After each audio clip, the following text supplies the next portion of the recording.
प्रणाम। प्रणाम गुरुदेव। प्रणाम।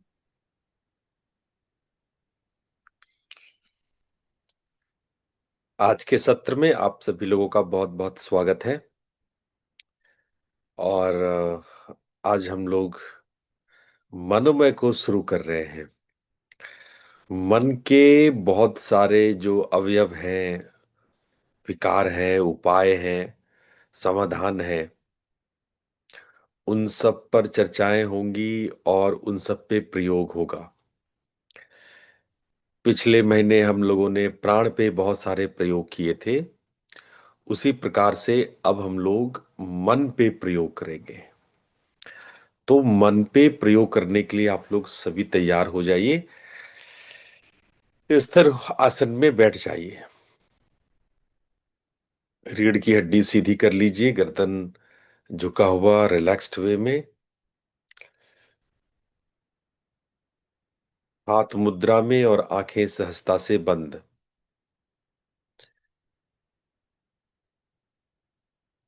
Make your body in meditative posture, spine erect, head and spine in a straight line, shoulders relax, facial muscles relax, eye closed, hands in the mudra. Watch your whole body. एक बार अपने आप को चारों तरफ से देखिए।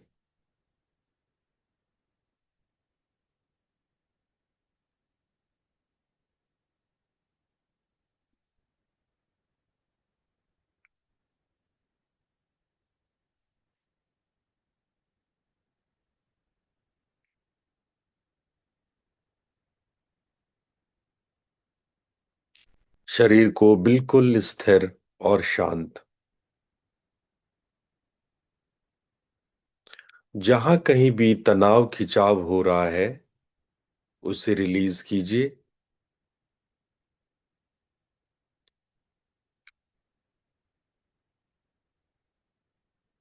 एक दृष्टा की तरह शरीर को बाहर से और भीतर से देखिए।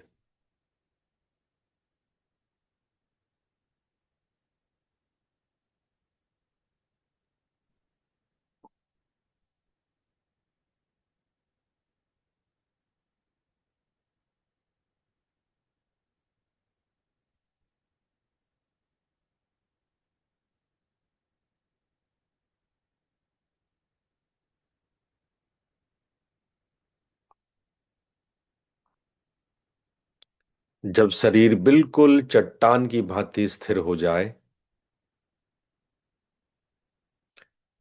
तब अपने चेतना को श्वास प्रश्वास पर लेते आएंगे।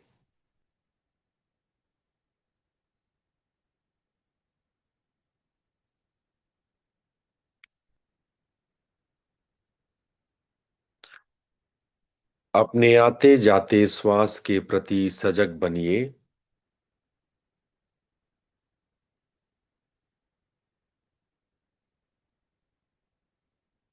ध्यान से देखिए अपने श्वास प्रश्वास को।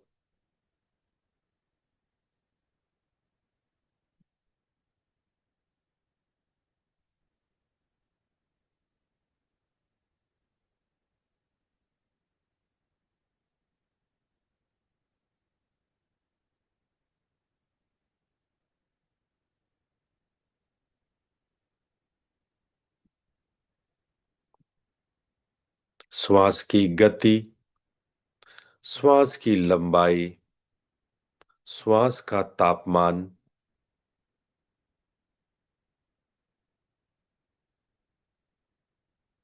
श्वास का स्पर्श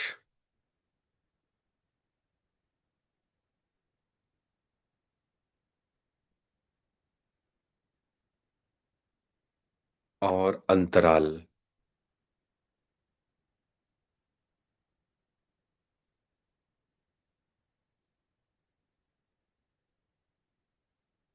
सभी आयामों को ध्यान से देखिए। आप एक दृष्टा हैं।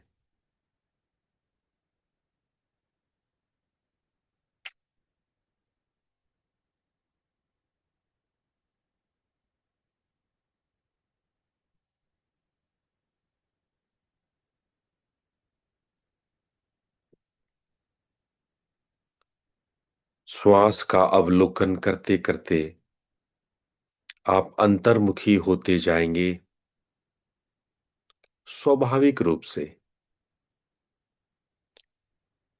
जैसे ही आप सांस लेने और छोड़ने के मध्य के अंतराल को देखना शुरू करेंगे, दृष्टा बनके आने जाने वाले सांसों के मध्य अंतराल को देखेंगे, आप स्वतः ही अंतर्मुखी होते जाएंगे।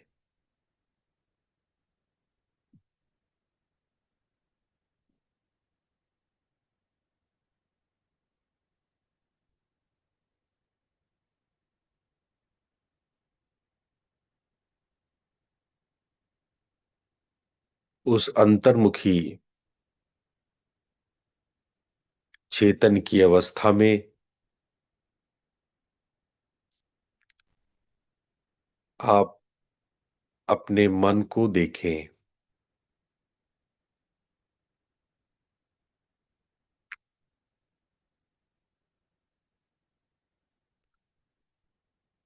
क्या मन में कोई विचार है?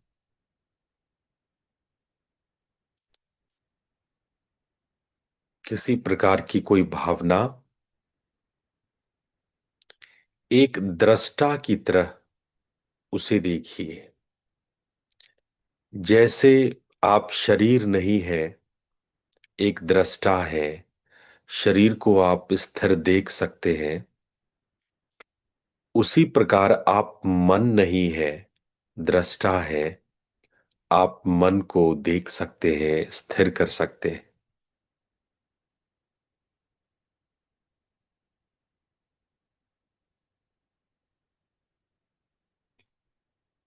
ध्यान दीजिए, मन से अलग आपकी सत्ता है, आप मन से अलग हैं।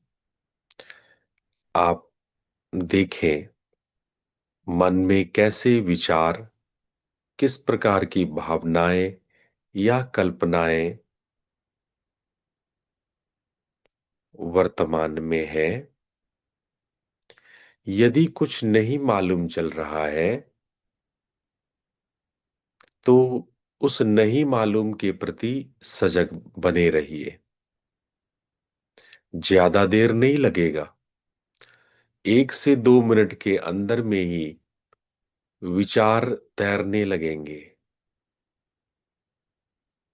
मन में कोई भावना, कल्पना दिखने लगेगा।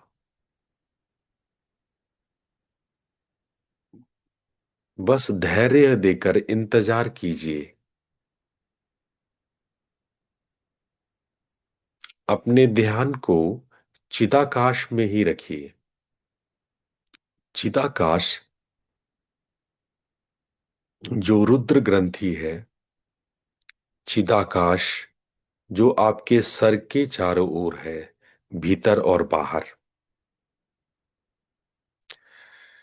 कंठ से टॉप ऑफ द हेड तक फैला हुआ चिदाकाश जितना सर के भीतर है, उतना बाहर भी है। इस पूरे आकाश के प्रति सजग बनिए।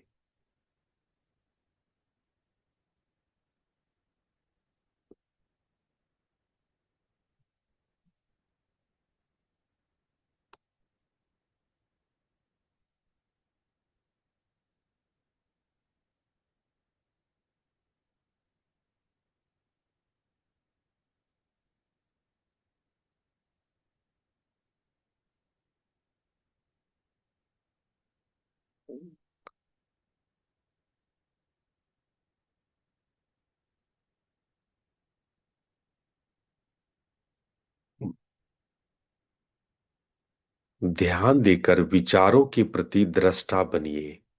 देखिए किस प्रकार के विचार हैं आपके। पिछले 10 से 15 मिनट तक आपने किस प्रकार का विचार किया है, थोड़ा एनालिसिस करें। पिछले 15 मिनट तक या 20 मिनट तक सत्र प्रारंभ होने से पहले जब आप तैयारी कर रहे थे और अभी तक किस किस प्रकार के विचार आपके भीतर आए? एक बार रिकॉल कीजिए, उसको एनालाइज कीजिए। विचार किस प्रकार के थे? उलझनों भरे थे? आप खुश थे और विचार आपके शांत मन से था, या कुछ अशांत और उलझन भरे थे? आप आलस्य या शिथिल थे, या उत्साह या उमंग में थे? किस प्रकार के भाव थे? किस प्रकार के विचार? एनालाइज कीजिए। पिछले आधे घंटे के भीतर होने वाले सभी थॉट को एनालाइज कीजिए। किसी विचार में फंसना नहीं, किसी एक विचार पे ठहरना नहीं, विचारों में खोना नहीं, साधना में सोना नहीं।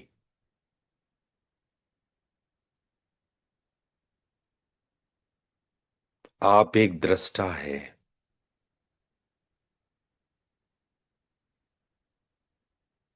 आप अपने विचारों के प्रति सजग हैं।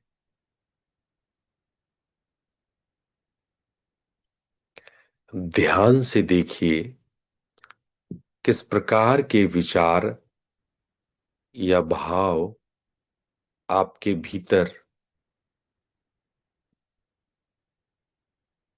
वर्तमान में हो रहा है। आप अपने विचारों को एनालाइज कर रहे हैं, जो पिछले आधे घंटे में आपने देखा है, सोचा है, अनुभव किया है।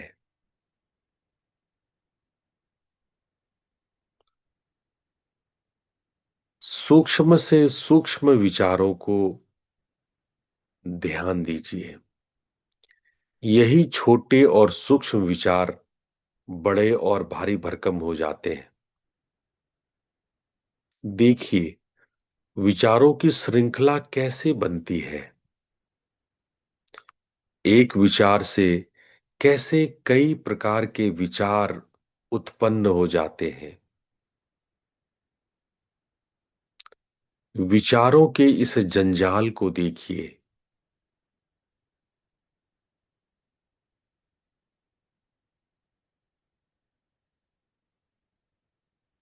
अपने खुद के अस्तित्व का यह स्वरूप जो विचार के रूप में है, उसको जानिए, उसको देखिए। आप दृष्टा है, अपने ही विचारों के साक्षी है।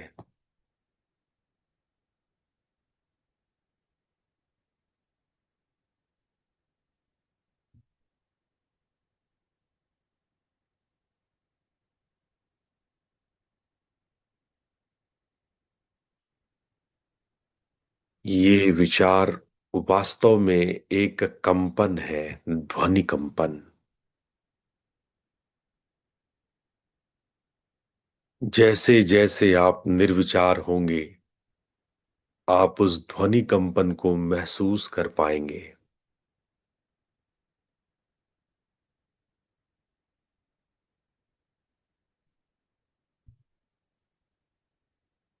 विचारों के प्रति दृष्टा होने से आप स्वाभाविक रूप से अपने आप स्वतः निर्विचार की ओर बढ़ने लगेंगे। निर्विचार में भी आप एक कंपन को महसूस करेंगे, एक ध्वनि कंपन।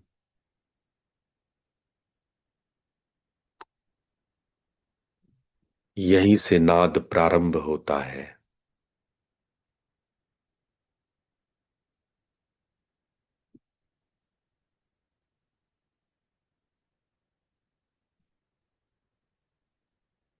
निर्विचार की इस ध्वनि कंपन से नाद प्रारंभ होता है।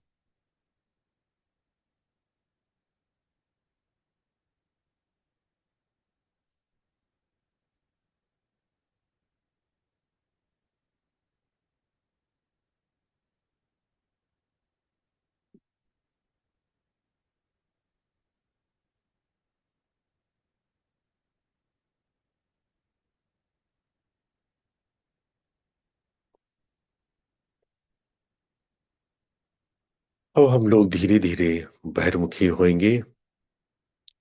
अपने भ्रूमध्य पर एक दिव्य ज्योति की कल्पना करेंगे। उस दिव्य ज्योति पर परिकल्पना करते हुए,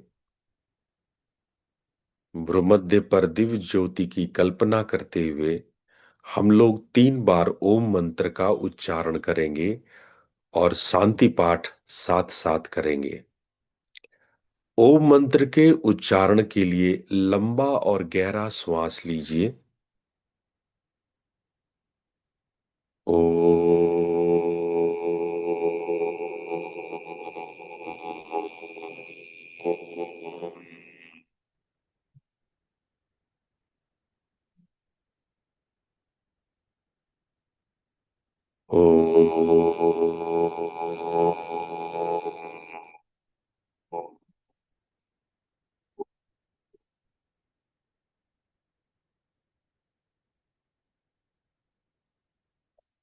ओ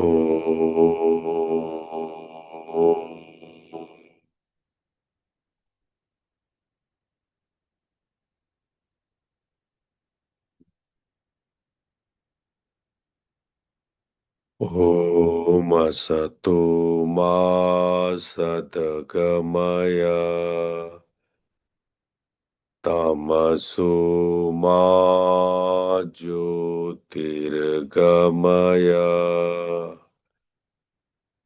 मृत्योर्मामृतम् गमय।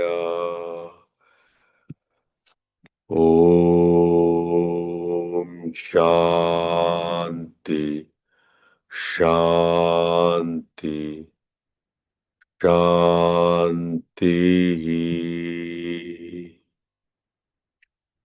दोनों हथेलियों को आपस में रगड़ते हुए धीरे से अपने आंखों पे रखें और अपनी आंखें खोल लें। हम्म।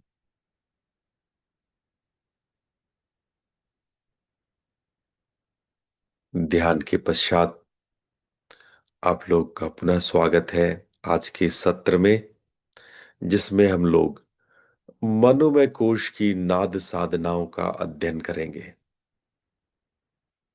आप लोगों को पीपीटी दिखाई पड़ रहा है? हाँ जी, एक बड़ी अकेली स्क्रीन नहीं, सारी दिखाई दे रही सभी दिखाई पड़ रहा है? है, छोटी छोटी भी दिखाई दे रही है। फुल स्क्रीन नहीं दिख रहा है गुरुजी।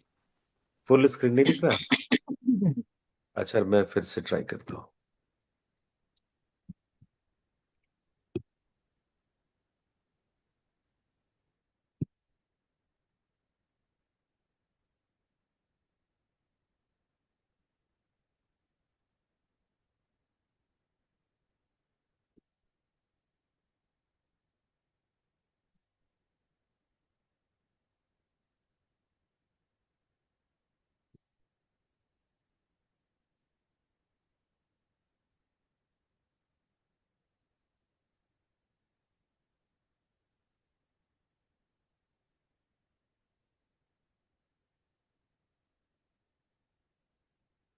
अभी दिख रहा है?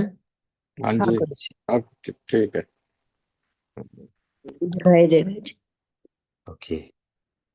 तो हमने पिछले दिन बताया कि मनोमय कोश में आप लोगों को 4 बातें इस नाद सूत्र में, इस पुस्तक में आप लोगों को 4 बातें इस संदर्भ में बताई जाएंगी।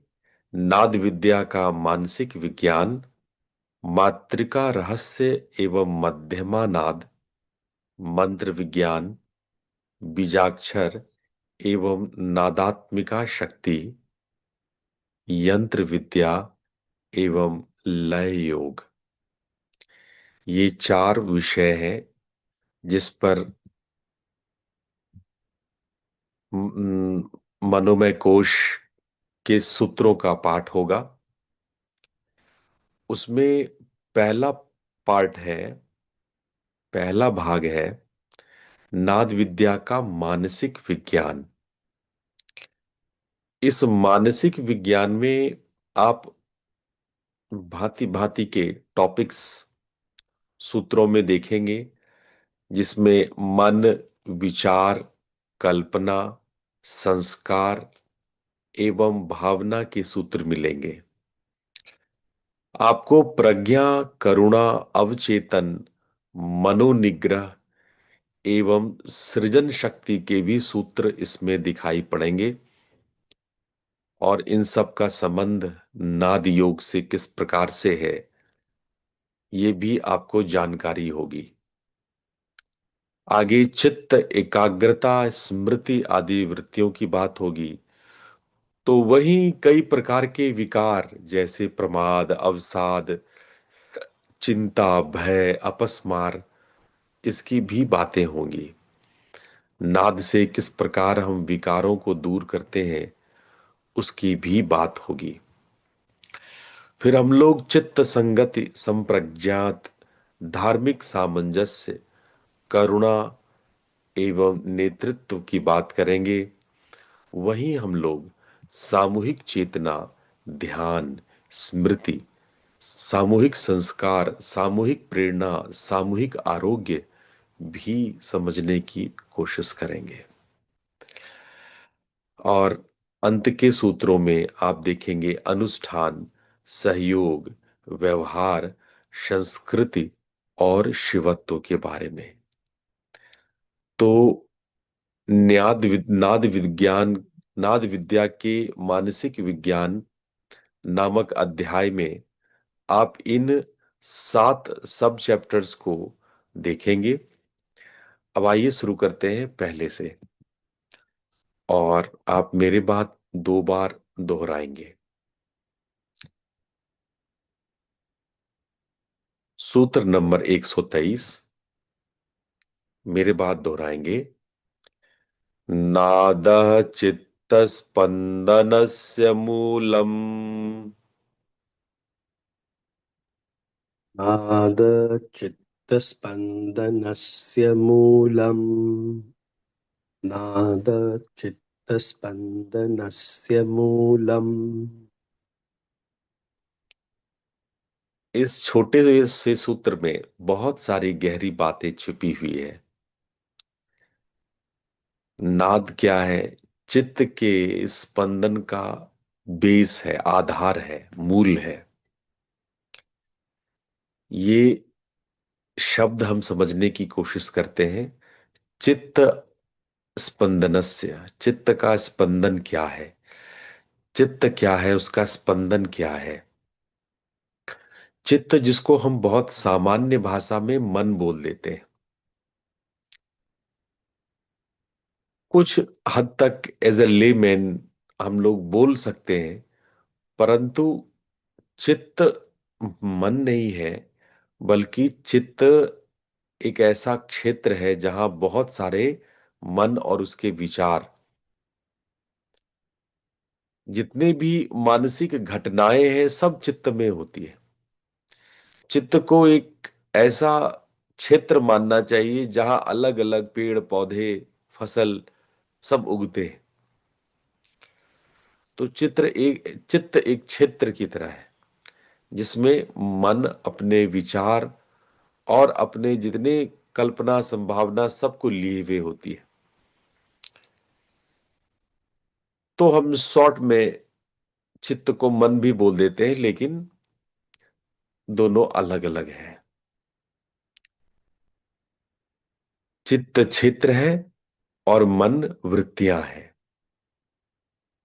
जो चित्त में वृत्तियां होती है, वृत्तियां हजारों की संख्या में हमारे भीतर होती है। अब दूसरा शब्द है चित्त का स्पंदन।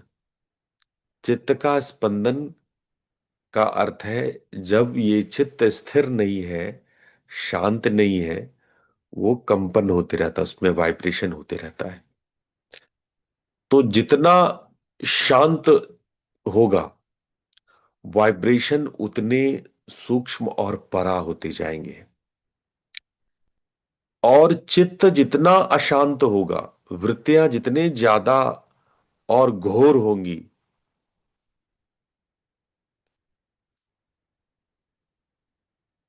घोर का मतलब समझते हैं? वृत्तियों का, विचारों का घोर होना। इंटेंस। हाँ बिल्कुल, इंटेंस होना, क्लिष्ट होना। पुराने समय में उसको एक टर्म दिया गया, क्लिष्ट, घोर। वो बहुत ज्यादा क्लिष्ट। तो जितना ज्यादा आपका चित्त क्लिष्ट होगा, घोर होगा, उतना नाद बैखरी होगा, उतना नाद शोर करेगा। नाद का बैखरी होना, नाद का शोर करना,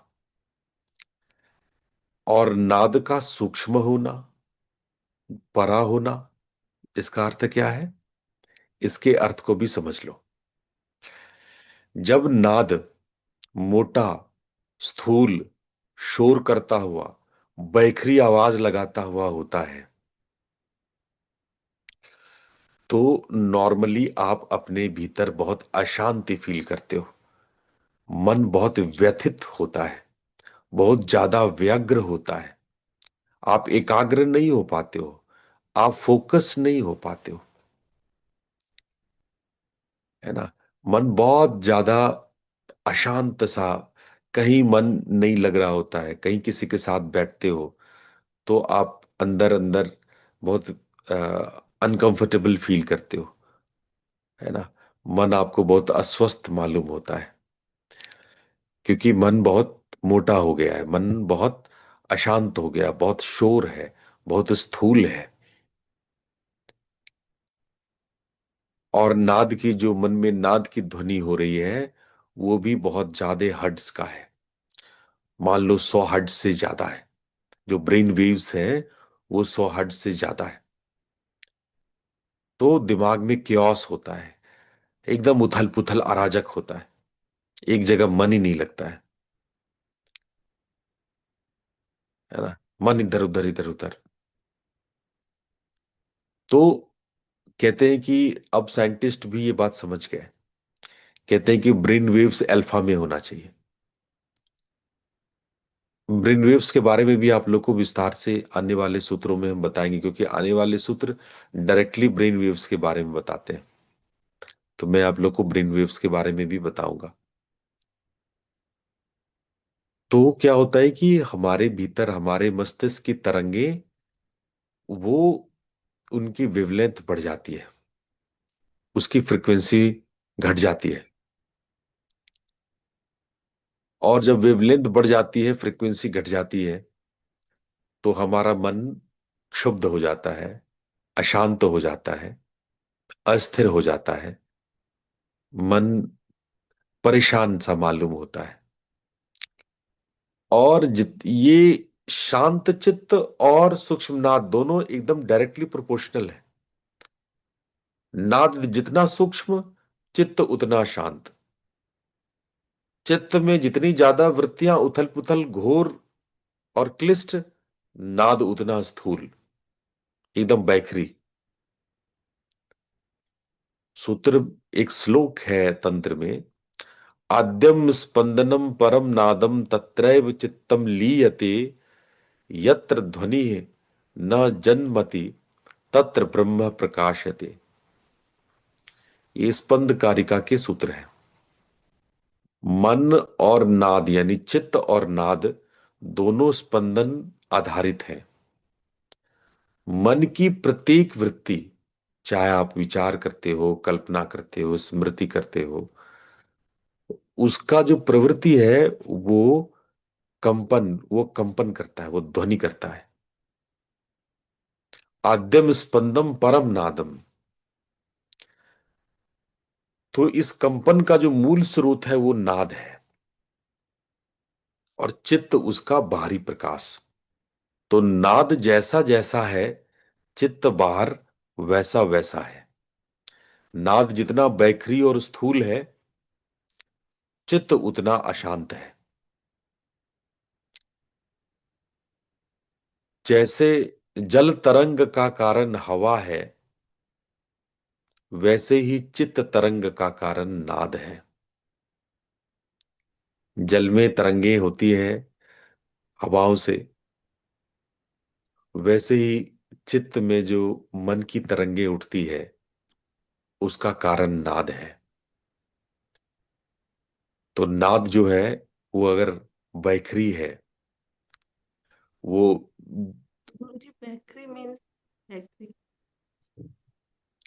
बैखरी का अर्थ होता है, देखो हम लोग 20 से 500 हर्ट्ज तक की जो ध्वनियां हैं, जिसकी फ्रिक्वेंसी 500 हर्ट्ज तक है, 20 से 500 हर्ट्ज तक, जो आसानी से कान सुन लेता है, उसको नॉर्मली बैखरी बोलते हैं। बैखरी का अर्थ कान से सुनी जाने वाली ध्वनि, उसको नॉर्मली हम बैखरी कहते हैं। वो मोटे कंपन जो आसानी से सुना जाता है, उसको हम बैखरी कहते हैं। पर जब हम यहां पे बैखरी कह रहे हैं, तो बाकी सूक्ष्म कंपन की तुलना में जो स्थूल है, जो मोटा है, जो ग्रॉसर है, तो ग्रॉसर को भी हम लोग बैखरी बोल देते हैं।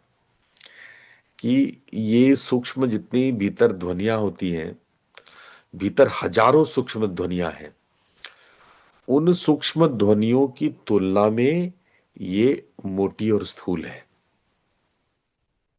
ये इसका फ्रिक्वेंसी कम है, वेवलेंथ ज्यादा है। फ्रीक्वेंसी और वेवलेंथ किसे कहते हैं?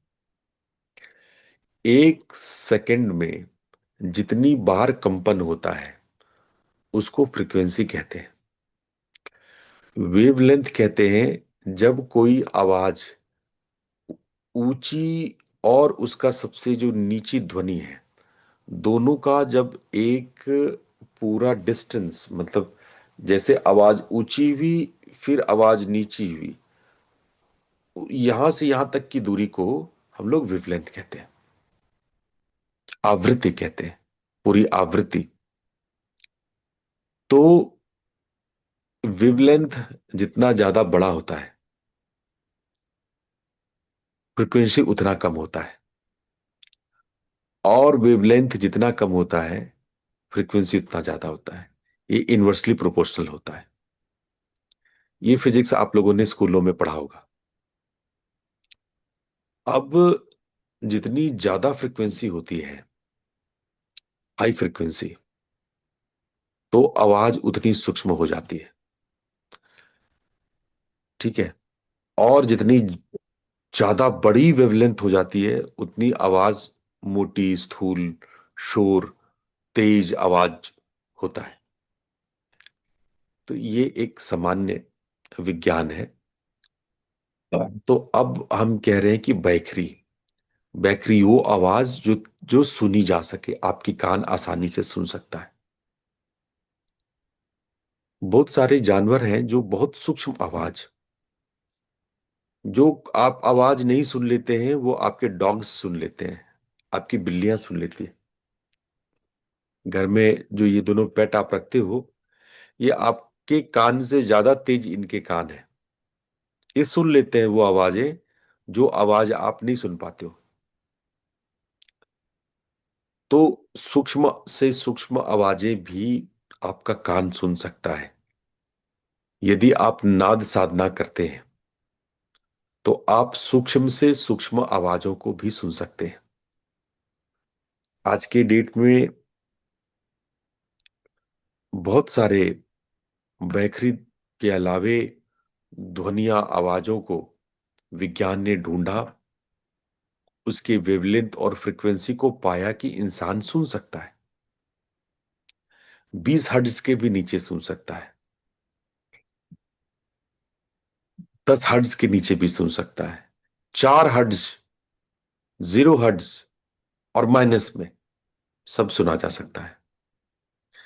तब पिछले 15 सालों में थ्योरी ऑफ बायन्यूरल साउंड्स जब आया तो विज्ञान एकदम नए विचारधाराओं में, नए थ्योरीज जो आज से 20 साल पहले नहीं थे,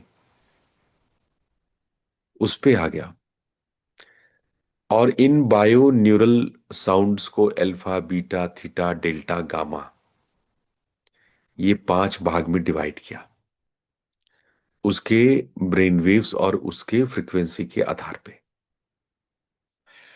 और अब ये बात विज्ञान भी मानता है कि हमारे मानसिक तरंगे जिस प्रकार की होती है, हम लोगों का वैचारिक दशा, मेंटालिटी, मूड उस प्रकार का होता है। यदि अल्फा वेव्स चल रहे होते हैं तो सामान्यतः हम लोग एकाग्रचित्त, हमारा मन संयमित होता है और हर एक काम को हम लोग तुलनात्मक ज्यादा बेहतर कर पाते हैं। तो जैसे हवा समुद्र के जल तरंगों को उत्पन्न कर देता है, उसी प्रकार से जो नाद है वो हमारे भीतर चित्त की तरंगों को उत्पन्न करता है। तो चित्त के भीतर वृत्तियों का तरंग उठता है, मन और विचारों का तरंग उठता है। चित्त मानो एक समुद्र की तरह है और उसमें उठने वाले तरंग आपके मन और वृत्तियां हैं। ठीक है, अब आओ अगले सूत्र पे चलते हैं।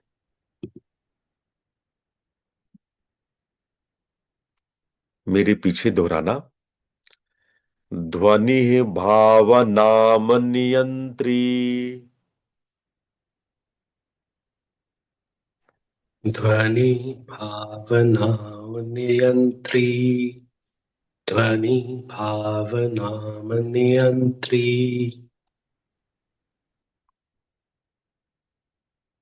अब इस सूत्र में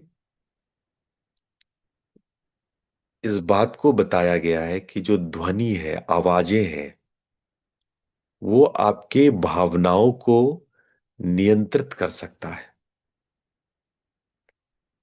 जो भीतर की ध्वनियां, जो बायो न्यूरल साउंड्स आपके ब्रेन प्रोड्यूस कर रही है, उसी के अकॉर्डिंग आपके इमोशंस होते हैं। आप गुस्से में होते हैं, घृणा में होते हैं, क्रोध में होते हैं, वो बायो न्यूरल साउंड्स जो आपकी मानसिक तरंगे आपके भीतर में हो रही है, ये तरंगे आपके ग्लैंड्स को कुछ खास प्रकार के हार्मोन्स स्राव करने के लिए विवश करता है। बहुत सारे हार्मोन्स जो आपके ग्लैंड्स प्रोड्यूस करते हैं, वो इन्हीं मानसिक तरंगों की वजह से करते हैं। कई ऐसे हार्मोन हैं जिससे आप खुशी, दुखी, प्रेम या घृणा को अनुभव करते हैं। ये सारे हार्मोन्स के होने से आपके भावनाओं का दशा बदलने लगता है। कई बार वैज्ञानिक ये सोचने के लिए मजबूर होते हैं कि क्या इन केमिकल्स की संख्या को, जो हार्मोन्स हैं, अगर वो बाहर से आपको पिला दिया जाए, इंजेक्ट कर दिया जाए, दे दिया जाए, तो क्या ये आपकी भावनाओं को प्रभावित कर पाएगा? परंतु ये प्रयोग सफल नहीं हुआ।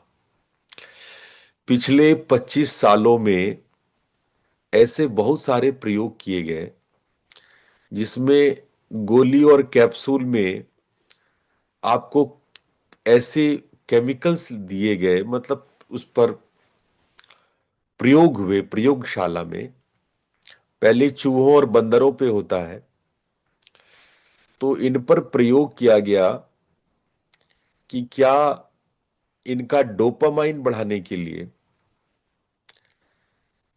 या अन्य हार्मोन को बढ़ाने के लिए अगर हम कोई बाहरी तौर से गोलियां, कैप्सूल या इंजेक्शन दें तो क्या इनके भावनाओं में कोई परिवर्तन होगा।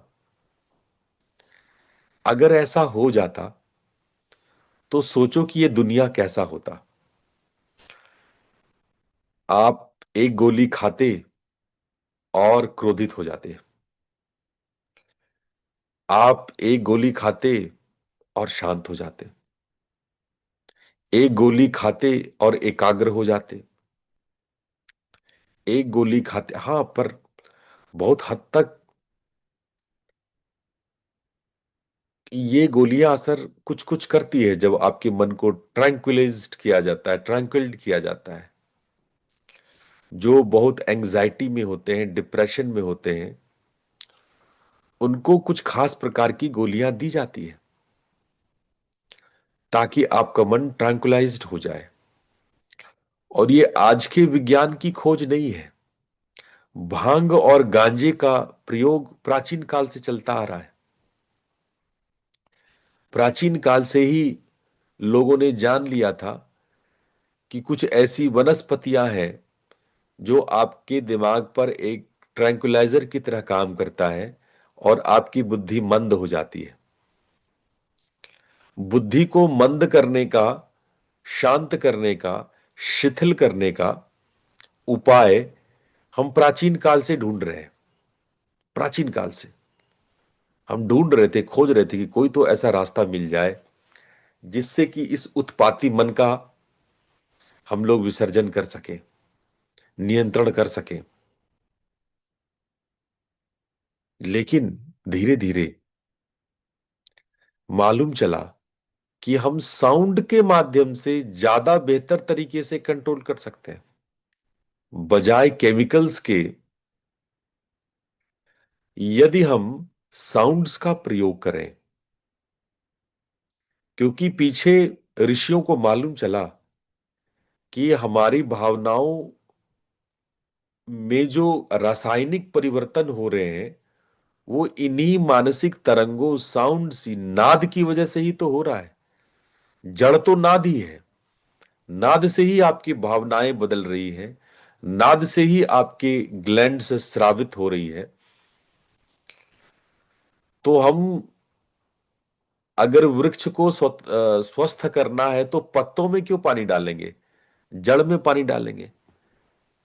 जिससे ये वृक्ष है, वृक्ष के कारण में पानी डालेंगे। उसको स्वस्थ करने के लिए हम पत्तों पत्तों को क्यों धोएंगे। रासायनिक परिवर्तन करना पत्तों को धोने जैसा है। तो इन्होंने जान लिया कि ध्वनि पर काम करना चाहिए। ध्वनि पर काम करने से आपके भावनाओं का उतार चढ़ाव और उसका नियंत्रण हो पाता है। आप देखो, कई प्रकार की आवाजें, साउंड्स या गीत या राग आपको कैसे प्रभावित करते हैं। कभी आपने सोचा है कि आप यदि दुखी गानों को सुनते हैं तो आपका मन दुखी जैसा होने लगता है। आप सुखी गानों को, जिस गानों में सुख हो, उसको सुनते हैं तो आपका मन, और गाने तो चलो गाने हैं, उसमें शब्द हैं, अर्थ हैं। कुछ संगीत के ऐसे प्रयोग हुए हैं जो केवल ढोल, तबला, वीणा, सारंगी, इन आवाजों में भी सुख और दुख की तरंगे हैं। केवल गिटार बजा करके, केवल वीणा बजा करके आपको हंसाया या रुलाया जा सकता है।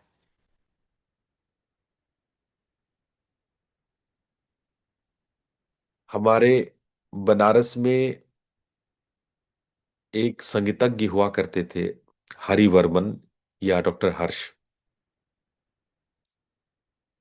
वो बीएचयू से पीएचडी थे संगीत में, और उन्होंने चैलेंज करा था कि वो जिसको चाहे हंसा दे, जिसको चाहे रुला दे।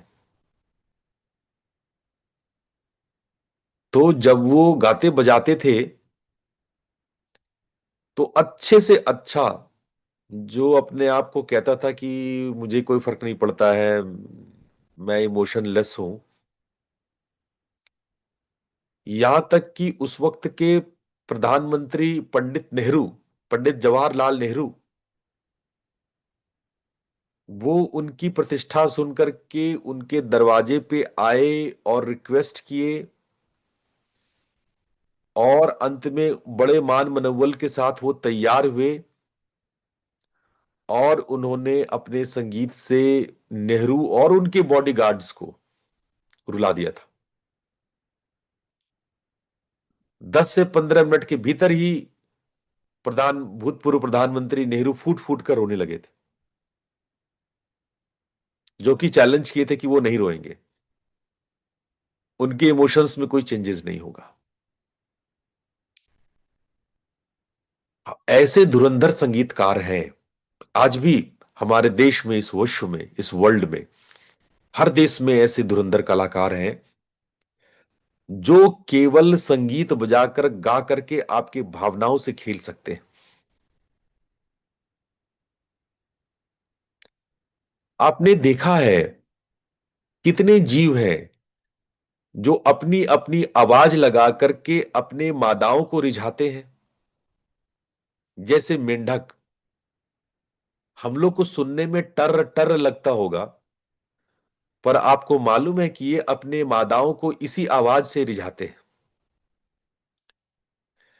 आप हैरान होंगे कि दुनिया में न केवल जीव जंतु, जिसको आप पेड़ पत्थर और पहाड़ कहते हैं, नदी कहते हैं, वो भी अपने मनोरूप ध्वनि कंपन को उत्पन्न करते हैं,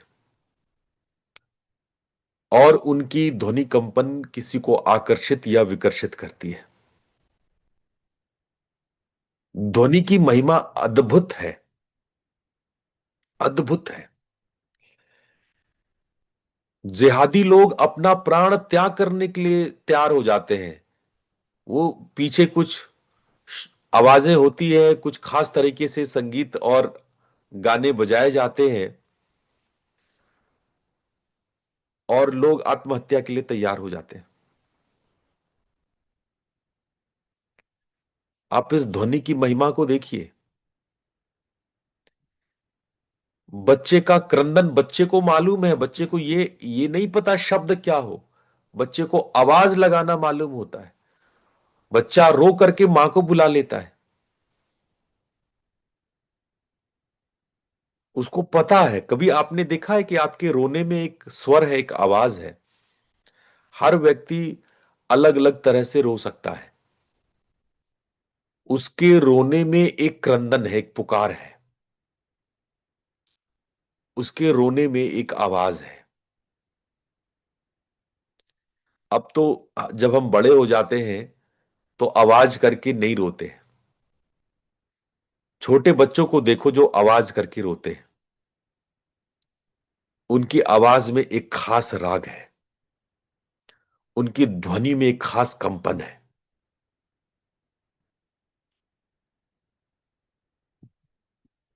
इसलिए स्पंद कारिका में कहा गया है, भावनानां भरता नादः स्वरो देवी चेतना, येन स्पृष्टम हृदि कंपते राग अपि उपायवान। भावनाएं मानसिक घटनाएं नहीं है, प्राण की तरंगे हैं। ध्वनि उन तरंगों को सीधा सीधा नियमित करता है। ये गहरी बात है। ये जिस आसानी से मैंने कह दिया, पढ़ दिया, ये इतनी सरल बात नहीं है। इस पर आप मनन करना। भावनाएं मानसिक घटना नहीं है, आपके प्राण की तरंग है।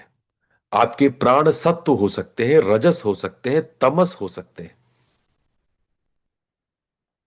जैसा जैसा आपके प्राण के गुण होंगे उस प्रकार की तरंगे होंगी और उसी से संबंधित भावनाएं होंगी।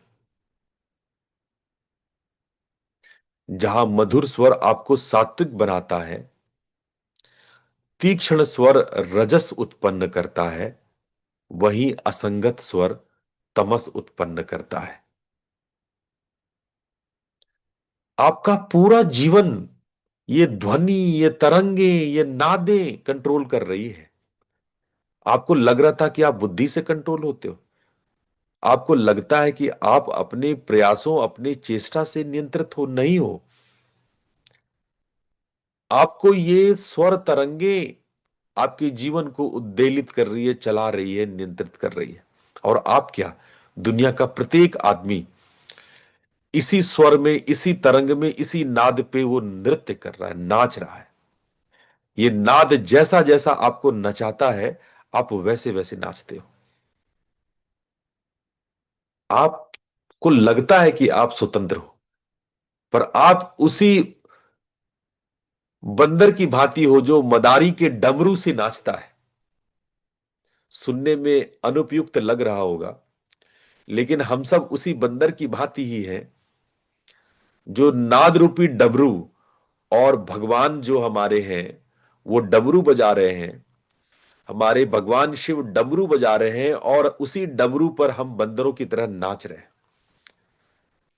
हमारी स्थिति यही है।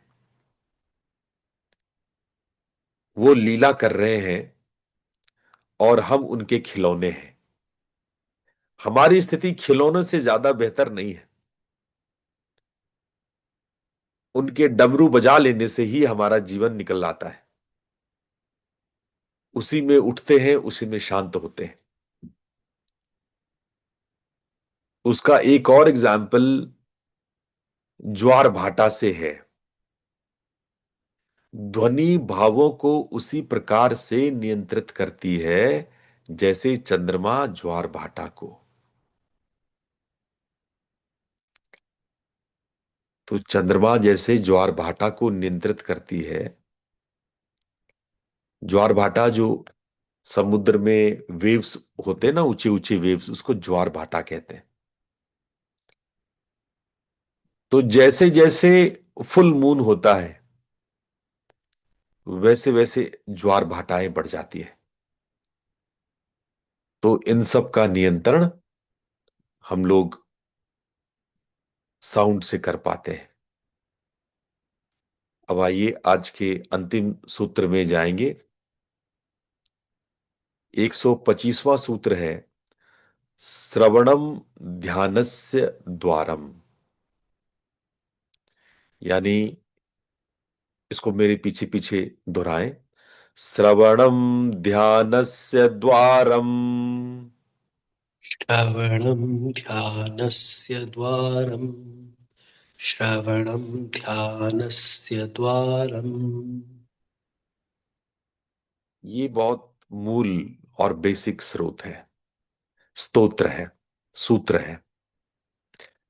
सुनने की कला ही ध्यान की शुरुआत है। जब आप सुनना शुरू करते हो, जब आप समझ गए कि नाद किस प्रकार से आपको नचाता है, आप किस प्रकार से ध्वनि तरंगों से प्रभावित होकर के आपकी भावनाएं आपसे अलग अलग क्रियाएं कराती है, जब आपको यह पता चल जाता है तो स्वयं नियंत्रक कैसे बने, स्वयं कंट्रोलर कैसे बने, स्वयं शिवत्व को प्राप्त कैसे हो, मोक्ष को प्राप्त कैसे हो, मन के नियंत्रण से आजाद कैसे हो, उसके लिए जो दरवाजा है, द्वार है, वो है श्रवणम, सुनना। आप नाद को सुनो, सुनो दिल को लगा प्यारे, धुनी अनहद की होती है। ब्रह्मानंद जी ने ये गीत गाया था। तो आपको बड़े ध्यान से सुनना, ये सुनना अपने आप में कला है।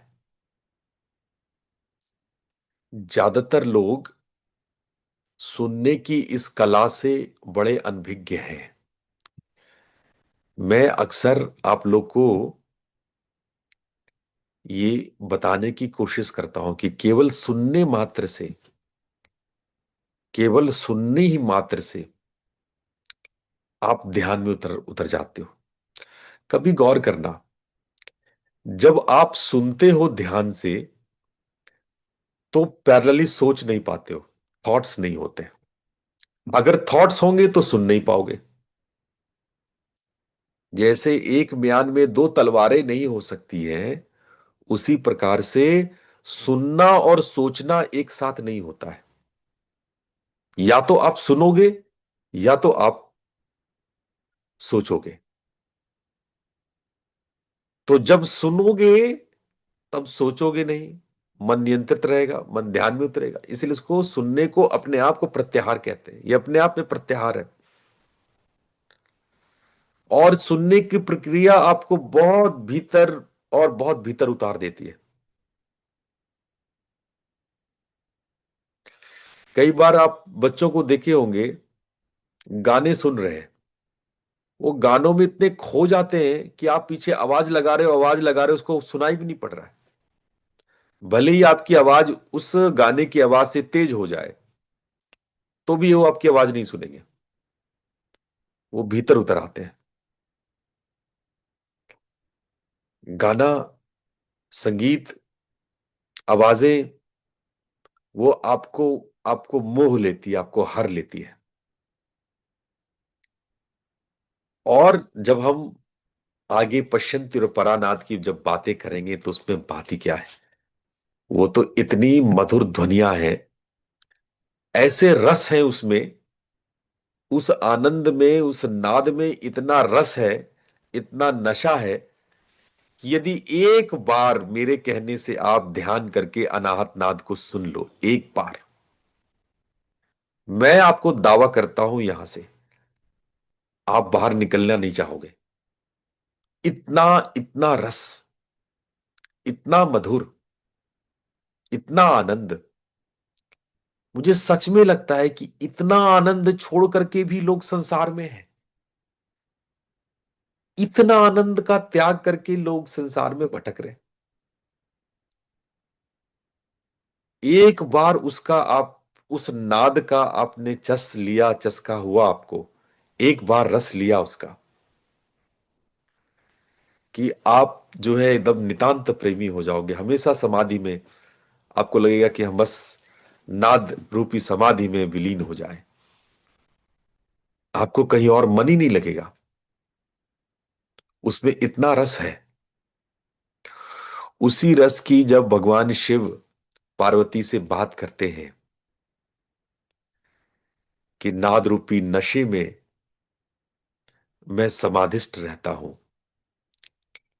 अच्छा, कुछ लोगों ने उस नशा को गलत समझ लिया।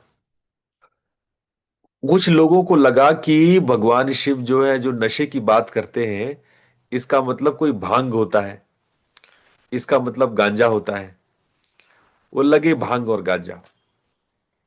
अरे भांग और गांजे की नशा नहीं कह रहे थे भगवान शिव। भगवान शिव इस नाद की नशा की बात कर रहे थे। पूरा श्लोक तो लोग सुनते नहीं है, पढ़ते नहीं है, अपने काम का मतलब निकाल के भग लिए। काम का जो उनको लगा कि अरे वो तो नशे की बात कर रहे हैं। मुझे ये देख करके सच में भीतर से क्षोभ होता है। जब आप भैरव पर शराब चढ़ाते हो, जब आप देवताओं के सामने सिगरेट रखते हो और मादक पदार्थ, नशीली वस्तुएं रखते हो, ये उचित नहीं है, ये गलत है। ये कभी भी देवता ये नशा नहीं करते। देवताओं का इस नशा से कोई दूर दूर तक लेना देना नहीं है। जिस भैरव को आपको पता ही नहीं है, भैरव भरण रवण और वमन करता, जो पूरी सृष्टि का भरण रवण करता हो, वो तुम्हारे दारू को पिएगा? क्या बात करते हो? पर दुनिया में मूर्ख लोगों की कमी नहीं है। मैं महाकाल गया था, उज्जैन के महाकाल में। उज्जैन में महाकाल का एक मंदिर है, तो वहां पर भी एक काल भैरव है। ये लंबी लाइन, और लंबी लाइन होना कोई बुरी बात नहीं है, जनसंख्या है तो लंबी लाइन लगना कोई बड़ी बात नहीं है। लेकिन उस पूरे इलाके में सैकड़ों शराब की दुकानें, मतलब जहां हम लाइन में लगे हुए हैं उसी लाइन के दोनों तरफ शराबें बिक रही, और लोग शराब खरीद रहे हैं, वाइन खरीद रहे हैं, और इंग्लिश शराबें, विदेशी शराबें। कि भैरव को प्रसन्न करना है तो भाई अंग्रेजी शराब पिलाना है। आप शराब, हमें कोई दिखा दे, कोई ग्रंथ, कोई प्रमाणिक ग्रंथ हमको कोई दिखा दे। मैं चैलेंज करता हूं, आज आप लोग के सामने मैं चैलेंज करता हूं, कोई भी प्रमाणिक ग्रंथ, ये अट्टू पट्टू ग्रंथों की बात नहीं कर रहा हूं, आगम ग्रंथों की बात कर रहा हूं। 64 आगम ग्रंथ होते हैं पूरे शैव ग्रंथों में। 92 यामल और डामर मिलाकर के 92 आगम ग्रंथ होते हैं। 92 आगम ग्रंथों में एक आगम ग्रंथ, एक सूत्र दिखा दो हमको।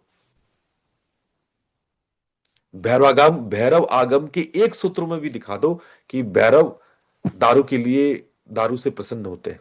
नहीं होते। क्या मूर्ख बना रहे हो? पर और मैं महाकाल में जब विश्लेषण कर किया, जब मैंने मूर्ति देखी भैरव की, वहां के पुजारी, नहीं नहीं गुरुजी ये तो बिल्कुल भैरव, देखो ऐसे चढ़ा के देखा तो कुछ अंश सूख सोख लिया उस पत्थर ने। मैंने बहुत ध्यान से, वो उंगली लगाने नहीं देते, वो छूने नहीं देते पत्थर को। पर चलो मेरी बात अलग थी, मैंने कुछ व्यवस्था कर लिया आर्कियोलॉजिस्ट लोगों के साथ। वो पोरस हो चुका है, वो जो मूर्ति है वहां भैरव की, वो मूर्ति पोरस है। पोरस मतलब उसमें छोटे छोटे छिद्र हैं, अंदर अंदर पतले पतले छोटे छोटे, क्योंकि पुरानी पुरानी मूर्ति है, तो पुरानी मूर्ति में वो अंदर अंदर पोरस हो गया है। ठीक है, तो अब जब उसमें ऊपर में तुम शराब डालोगे तो वो तो कुछ अंदर सोखेगा। अरे कैसे? अच्छा, वो सूख के भी कहा जाता है, वो नीचे नीचे जहां पे रखा गया उसके अंदर बह के नीचे जाता है, एक नाला है, नाली बनाई गई, वो सब मेन मेड है, वो पुजारी लोगों का मामला है। वो नाली से उसमें टंकियां भर भर के ये लोग शराब, वापिस से वो शराब वो टंकियां भर जाती है। तो कुछ तो ये सारे पुजारी पीते हैं, और जो बचा कुचा होगा वो कंपनी को वापस जाता होगा। तो ये धंधा है, ये गोरख धंधा है। आप लोग सोच रहे हैं कि भैरव पी रहे हैं। अरे भैरव क्यों? भैरव को यही काम है क्या वो तुम्हारे 2 कौड़ी के शराब को पिएंगे? ये दिमाग की मूर्खता है, बाहर निकालो। हमारे कोई भी देवी देवता किसी भी प्रकार का शराब नहीं पीते हैं। उनको नाद का नशा है मेरे भाई। जहां नशा शब्द है वहां नाद का नशा है, वो संगीत का नशा है, जो हमारे ही भीतर में, हमारी चेतना में उत्पन्न होती है। तो इस मूर्खता से बाहर निकलो, भैरव को शराब पिलाना बंद करो। ये गलत है, हम उनका इंसल्ट कर रहे हैं, वो उनका कोई हम सम्मान नहीं बढ़ा रहे। ऐसा करके हम उनका इंसल्ट करते हैं। तो मेरा यही निवेदन है, स्टॉप इट, इसको रोको। मुझे तकलीफ होती है ये सब देख करके, कि हमने अपनी देवी देवताओं का स्तर कितना गिरा दिया है। तो आज हम लोग इतना ही रहने देते हैं। मैं भावुक हो गया था। ये प्रवृत्तियां, जो कुप्रवृत्तियां हमारे पूजा पाठ में चली आई है, तो आज हम लोगों ने देखा कि किस प्रकार से ध्वनि हमारे जीवन में, जो वैखरिक, जो बाहर की ध्वनियां इतना असर कर देती हैं, तो अंदर की ध्वनि पता नहीं क्या ही करती होंगी। बाहर की ध्वनि से आप मोहित हो जाते हो, तो भीतर की ध्वनि तो बहुत कुछ है। तो आज इतना ही। हम लोग फिर कल पुनः नाद और उसके मन पे प्रभाव पे पढ़ेंगे, समझेंगे। आप सभी लोगों का प्रणाम, आपका दिन शुभ हो। प्रणाम गुरुदेव, धन्यवाद। प्रणाम गुरु जी। प्रणाम गुरुदेव, धन्यवाद। प्रणाम गुरुजी, धन्यवाद। धन्यवाद गुरुजी। प्रणाम। प्रणाम गुरु जी।